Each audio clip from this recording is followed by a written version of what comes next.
කළුතර දිස්ත්‍රික්කයේ තියෙන ක්‍රිස්තු වර්ෂ 8 වන සියවසේ හදපු මුස්ලිම් පල්ලියක් බලන්න යමුද? ඉස්සර අපි පොඩි කාලේ යාළුවෝ සෙට් එකත් එක්ක මේ පල්ලිය ගාවින් යනවා. ඒත් අපි මේ පල්ලියේ විශේෂත්වය කිසිම දෙයක් දන්නේ නැහැ. ඒක හින්දා අපි වැඩි උවමනාවක් දැක්ුවේ නැහැ. ඒත් අද වෙනකොට අපි දන්නවා මේ මුස්ලිම් පල්ලියේ වටිනාකම මොකක්ද කියලා. ඒ වටිනාකම පෙන්වන්න තමයි ඔයාලවත් මම මේ පල්ලියට අරන් යන්නේ. මේ පල්ලියට යන ලොකේෂන් එකත් මම මෙහෙම්මම ඔයාලට කියලා දෙන්නම්. ඉතින් ඔයාලා අලුත්ගම පැත්තේ ඉඳන් ආවත් බේරුවල පැත්තේ ඉඳන් ආවත් ඔයාලට හරියටම කිලෝමීටර් 3ක් එද්දී ඔයාලට හම්බ වෙනවා මෙන්න මේ ශ්‍රී බුද්ධසිරි මහවිහාරස්ථානය. එතන තියෙන මෙන්න මේ යෝධ ගහ ගාවින් තමයි යන්න තියෙන්නේ.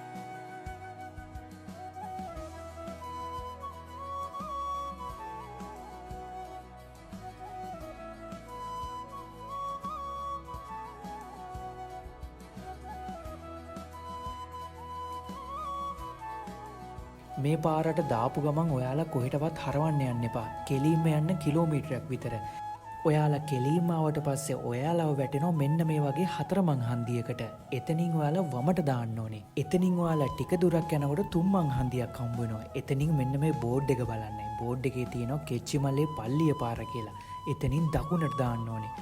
මේ පාරේ කෙලින්ම ගියාට පස්සේ ඔයාලට බලා ගන්න පුළුවන් ලස්සන මුස්ලිම් පල්ලිය.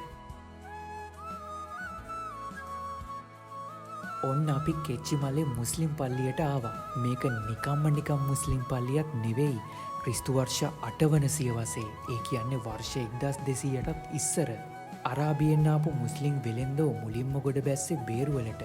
එයාලා බේරුවල තමන්ගේ ප්‍රධාන වෙළඳ නගරය විදිහට තෝරගෙන මෙහි පදිංචි වෙලා තියෙනවා. අරාබි ජාතිකයන් ලංකාවට ඉස්ලාම් දහම හඳුන්වා දීමේ මුල් පියවරක් විදිහට තමයි කෙච්චිමලේ මුස්ලිම් පල්ලිය හදලා තියෙන්නේ. මේ ස්ථානය ශ්‍රී ලංකාවේ මුස්ලිම් සංස්කෘතියේ ආරම්භක සලකුණක් විදිහටයි ඉතිහාසයට එක් වෙන්නේ. බලන්නකො මේ පල්ලියේ තියෙන සුන්දරත්වය. කෙච්චිමලේ පල්ලියේ තවත් විශේෂත්වයක් තියෙනවා. ඒ තමයි මේ පල්ලිය ඇතුලේ ශුද්ධ වූ සොහොන් ගැබක් තියෙනවා. ඒකේ ෂෙයින් අශ්රෆ් වලිහුල් හක් කියන ඉස්ලාම් ශාන්තූවරයාගේ සොහොන තියෙනවා. ජනප්‍රවාදවලට අනුව එතුමා ගොඩාක් හොඳ මිනිස්සෙක්. එතුමාගේ මිය යාමෙන් පස්සේ මේ දේහය මෙතන තැන්පත් කරලා තියෙනවා. අදටත් මුස්ලිම් ජනතාවගේ ඉහළින්ම ගෞරවයට පාත්‍ර වෙන්නේ ඒ නිසා. ඔයාලා බේරුවල පැත්තේ ආවොත් මෙන්න මේ ලස්සන මුස්ලිම් පල්ලියත් බලන්න අමතක කරන්න එපා. ඒක නිසාම මේ වීඩියෝ එක මතක ඇතුව ඔයා සේව් කරලා තියාගන්න.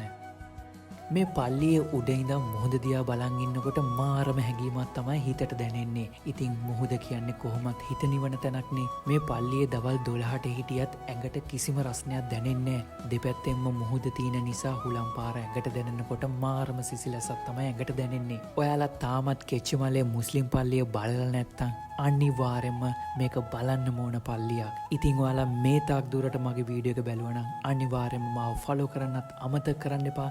එහෙනම් අපි මේ වගේම ලස්සන වීඩියෝ එකකින් හමු වෙමු.